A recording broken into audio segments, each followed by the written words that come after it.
Rose-colored glasses, take one. Hi, I'm Dana, And I'm Angel. and you're watching Rose-Colored Glasses with Lord and Lady Logan. In a world where people are quick to talk about the things they dislike, we want to keep it positive. So we'll be individually and collectively telling you about all the things we do like. We hope you enjoy the show.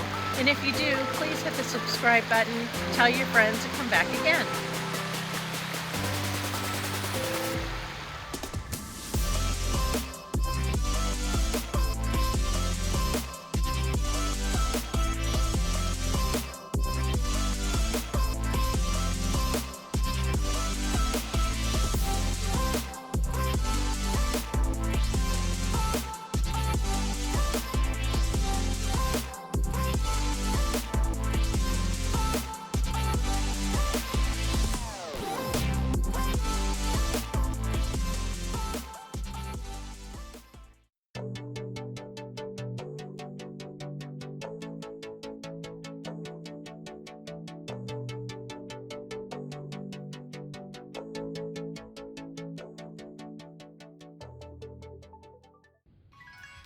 Hi everyone, I'm Angel Logan, and thank you for joining me today on Rose-Colored Glasses with Lord and Lady Logan. Do you know your next door neighbors? Do you want to know them? Typically, the answer is no to both questions, or no to the first question. And why is that? There was a time when neighbors weren't strangers who didn't even know your name. Instead, they were the fabric of a community with genuine care and concern for one another. That's how it was where I grew up in Ohio, but metropolitan areas tend to be a little less connected. I have to admit it took a minute for me to adjust when I moved to Boston. However, eventually I thought to myself, why should I turn into a completely different person from who I am?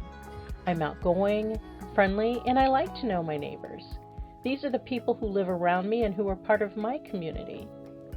There's a TV show that I watch where the characters live within a large communal living space. It's a bit unconventional as they share the restroom, kitchen, and other common areas. However, the results are that they bond with one another and they become real friends. In some cases, they even look at each other like their chosen family. Now, I'm not suggesting the idea of communal living in the same space, but the word communal comes from the word community, and that's what those characters represent in the show. And this is what I think that real-life neighbors should be, a community where people sincerely care about each other. This is how I was raised, and I carried that mindset with me when I moved here. It was challenging at first because I lived in small apartment buildings where the tenants didn't know each other, people who shared a parking lot, a yard, and a laundry room. It never made sense to me that people in such close proximity wouldn't know each other. So I've always made it my mission to know my neighbors. And in some cases, I was fortunate enough to make some incredible friends.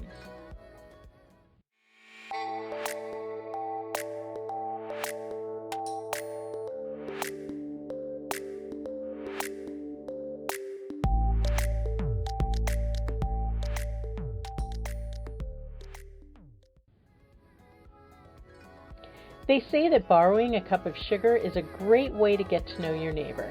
Or at least this is how they did it in the old days, long before our time today. Now, there were some practical reasons for this many years ago, during an era when supermarkets and grocery shopping weren't as available, especially during wartime. It made sense for neighbors to support each other in that manner, and it wasn't odd at all to borrow some sugar, milk, or whatever. Symbolically, borrowing a cup of sugar is how this practice was described. However, if you don't feel comfortable borrowing from a stranger, why not offer something like a dessert or a bottle of wine? And think of the cup of sugar as a symbol for reaching out to new neighbors to make them feel welcome.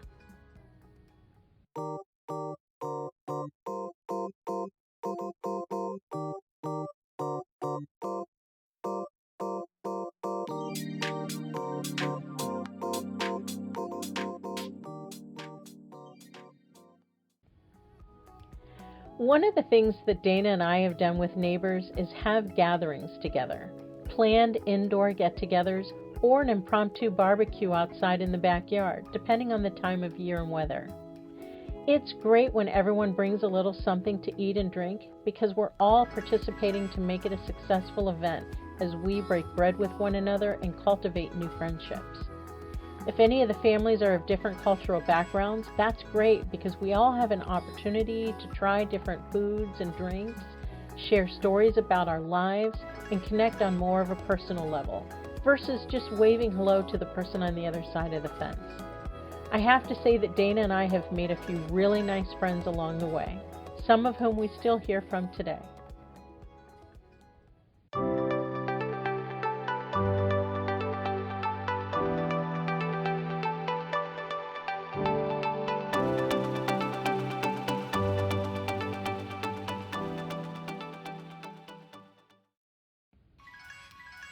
Another benefit of knowing your neighbor is having a feeling of security.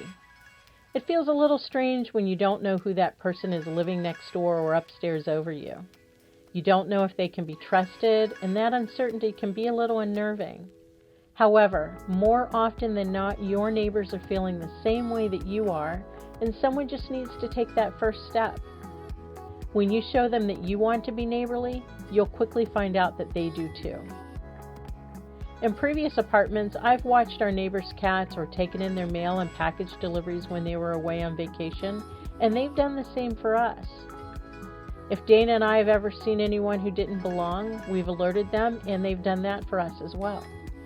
This is what it means to be part of a community. Naturally, everyone needs boundaries and privacy, but looking out for each other, being there for one another, and socializing if desired are all good things. Why wouldn't we want to feel that level of comfort in the place where we call home?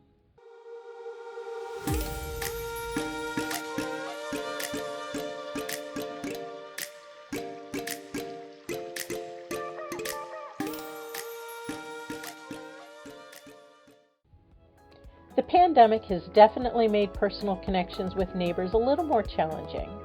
And while the COVID virus continues to spread, many people, especially those of us who may have some vulnerabilities like me, may have to continue maintaining some physical distance. However, that hasn't stopped us from sitting outside with a few feet between us during nice weather to socialize and be neighborly. So, whether you're just saying hello or you're asking to borrow a cup of sugar, neighborly kindness brings warmth to our surroundings and enables us to make a few lasting friends. Thank you for watching. Please don't forget to subscribe to our channel, and I hope that you'll visit again to take a look through our rose-colored glasses. Until next time.